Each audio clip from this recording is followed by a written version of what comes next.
There's a sense in the United States that they are a growing threat. We're close. If we go to a military war, it'll almost certainly be the Taiwan issue. So that could be called containment. I think we want to contain China. Their concerns are mostly the domestic concerns. How do they deal with the demographics issue? How do they deal with their own domestic issues? You know, when you run a country, the major issues are the internal issues. How do you make sure you deal with corruption? How do you deal with all the issues that they face? Poverty in the east, in the western part of China, environmental issues, the property bubble that's bursting, the COVID issue. My assessment would be that they made a serious mistake in not taking the vaccines that we had to offer. There was a process in which they handled it fabulously in the beginning. And everybody was thinking, okay, they're on top of the world. But then they have no COVID in China, so they don't have immunity, and they didn't have a vaccine that was effective. And as a result, they got into the situation that they're in. China and the opposition is as strong as the United States and its allies. And so we have a conflict.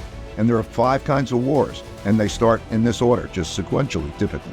A trade war, a technology war, a geopolitical influence war. Then you get into a capital and economic warfare, which we are now with sanctions. They always happened in history. And then there's a military. And so you could see that progression happen through time. And that creates a template. And so I like to look at the template and then plot dots to see how we're transpiring relative to that template. China holds a lot of American debt. Yeah. Should we worry about that? I think they should worry about it. I don't believe that they'll sell the debt. And if they sell the debt, we would, again, like others, just print more money and it would depreciate in value. I think that they know, and have known for quite a long time, that the position that they have in that debt is something that they're going to have to stick with. The way it worked is they produced inexpensively. We all thought this was a good thing. I thought it was a good thing. And they earn money. And then they take a lot of that money that they earn and then they lend it to us. I remember when this started, the per capita income in the United States was 40 times the per capita income in China, and they're lending to us. So we borrow this money, and they buy our bonds, and I don't know who got the better or worse deal, but anyway, that's what happened. So look at it this way. It's a big thing. The population in China, the capitas, are more than 4 times that in the United States. Since I started going to China in 1984, per capita income has increased by 27 times. If it increased to half of what the United States is, that would mean its economy would be twice the size of the United States. So it's a big force. And simultaneously, given the risks in the world, they want to be self-sufficient. And similarly, the United States wants to be more self-sufficient, and other countries are wanting to be more self-sufficient because they're worried about being cut off. The main reason that China did not denominate its exports and trade in the currency and did not denominate its lending is that they didn't want to be a threat to the United States, because that's a threatening act. If the United States loses, now we were in a different era then, just to explain it. They became the largest trading country.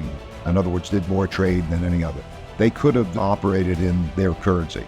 In terms of lending, international lending, they're the largest lender, and they could have done that in their currency. They chose not to because they perceived that that would be a threat. They were not trying to disrupt the world order. But now we have a different set of circumstances worldwide.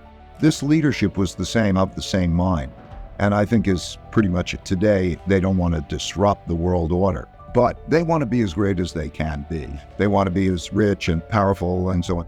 But they don't want to disrupt the world order. If you look at history and you understand international relations, which is very much like Confucianism, what you have is called a tribute system. And that means each country is in the place, they know their place, they know the hierarchy. Like in the old days, it's almost like other countries would be almost a vassal state. You would say, I know that you have the power, you pay respect, and you operate in a harmonious way. But the idea of war is a horrendous idea. So I think that they would probably be just as happy if you divided the world in half, their half and we had our half, and there was peace in the world. I'm just saying an objective is not to dominate the world. An objective is to operate in a way where there is no such, however, that they are as strong and powerful and healthy and prosperous as they can be. I think it's very difficult for a lot of Americans who hold close to them the treasured. I live the American dream. I know equal opportunity. I know the ability to speak up. I know that those types of values. But it's difficult for other Americans to understand why they have a different point of view about what works better. A very good example of a cultural case. I think it was the NBA team. An individual spoke out on Hong Kong, and the Chinese not only punished that team, but they punished the NBA. And in our, like I would say, everyone should have the right to their opinions and to be able to have free expression. In their view, if somebody's doing something wrong, that they will punish the group. They'll punish the family because the group is supposed to be responsible for that. They don't understand it from the internal values way having to do with Confucianism, the history, why it's more autocratic, top-down, what they believe about democracy. The Chinese leadership is paranoid mostly about maintaining the power of the Communist Party. Well, they would view that as very similar to us saying the power of the Constitution, because that is the system, that's the order. In 1949, they made a system, and that's the system. When we think of party, we think of that same multiple party type of thing.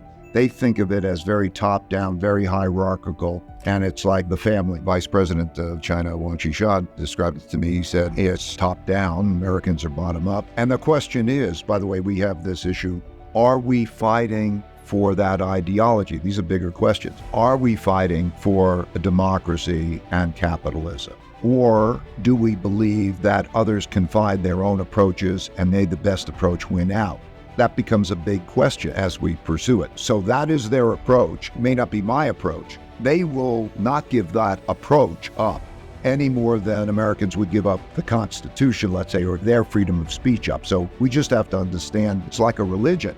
You know, as we have different religions all around the world, they're deeply held beliefs, and each believes in that they're going to get the right outcomes by pursuing them. And what do you do about that? There's also the question of human rights. And clearly, the Chinese have a different view than a lot of people around the world. How do you approach that? Well, there's me and there's every one of us. It's a cosmic question. Every one of us who buys products, or all the businesses that are operating and interacting with China, or operating in many countries, I can list a number of countries, the interconnectedness of the relationships with China. We import 22% of our manufactured goods comes from China. If you're buying your Apple or you're buying your sneakers, you're in a position that's somewhat similar to me in terms of thinking about what the issues are. What I do is I rely on the guidance of the government, both governments. I think in studying their dynasties, I studied the Tang dynasty, which is around 600, and I studied also other societies. It is the things that I've talked about before. It is in broad-based education. That Confucian system was the first meritocracy that came in to create broad-based education, and then they would have exams, and the people who would get the jobs would be the people who were the most capable, and they got away from corruption and those types of things. I wouldn't characterize some things as Chinese. I think that in the history of China, there have been good dynasties and there have been bad dynasties. But there's always the common ingredients of what makes a country successful. And they've been that way uniquely. If you do look at the history, I've studied the powers and the different strengths. China has it through history up until around 1840, been always like number one or two in the country because of hard work, because of meritocracy, because of being highly civilized. In other words, they are working in the same direction and they operate well to be productive together. Those are the same elements, but it's not just Chinese. If you go back to many empires and many civilizations, those elements have been the timeless and universal elements that have been the source of success. If you look at the history of China, there's been more creativity. They're 500 years ahead of us in the printing press and many, many forms of creativity. And if you look at the inventions that are coming out of China now through the entrepreneurship and so on, there's a lot of creativity that comes back. But of course, there's always a balance between being a revolutionary. It's always how far you take it. So in China right now, there's entrepreneurship, investing in all the ways, empowering, and it's really a capitalist type of approach among entrepreneurship, but they'll call it state capitalism, that kind of an approach. And then there's the question of order. So it is always in getting that balance correctly, because you can have disorder like in the United States, we could have enough disorder that could be disruptive to that process. So it's always the issue of getting that balance right. Right now, I think the tilt in China has been a bit more autocratic, and so they're trying to strike this balance with also creating what they call Little Giants program for entrepreneurship and so on. I think it's become too much that way, and I think just in the United States, we're becoming a little disorderly. Is there any dissent in China? Oh, dissent. There's not the same kind of open dissent as there is in the United States in terms of how people can speak as freely, or the media speaking freely, or even listening to things. No. Dissent is more under the surface, particularly now.